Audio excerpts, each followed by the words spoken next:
Alright, today we're working on a 2009 BMW E328i with the Xenon headlights. This is the LCI version. We're changing the headlight bulb. There's a couple ways you can do this. You can take the wheel lining off for the wheel well, or you can do it with it on and just kind of pull it back and move it.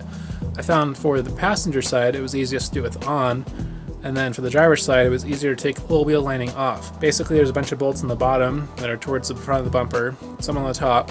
Just kind of feel your way around and start pulling on it, eventually it'll come off. For the video I'm going to show you how to leave it on, since that's what I assume most people are going to want to do. Alright, first jack up the car and I'm going to take off the wheel for easier access, but you don't have to, you can also turn the wheel. We're going to get into this door right up here. Alright, so then this is the headlight cover we need to remove right here.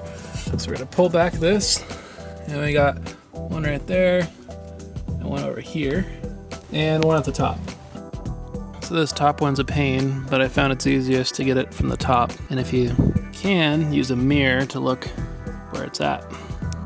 Alright, so once this cover's off, you're just gonna disconnect this right here. The plug right there. The clip at the top we're gonna push in and then over to left.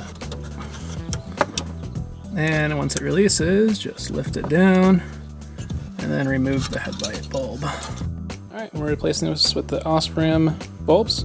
This is the OE equivalent made by Sylvania. Got my helper here. Hello, puppy. Alright, got the new bulb installed and it's reconnecting the power connector. Let's test them out and make sure they work. Looks good to me. When you're putting these screws back in, I just take the socket in hand and I just pull this back. You can pull this back quite a bit and gets you access to the rest of these spots. So you got two in the bottom, one on the side, over there, one on the top. If this helped you, drop me a like and subscribe and leave me a comment below. I would love to help more people like you. Thanks.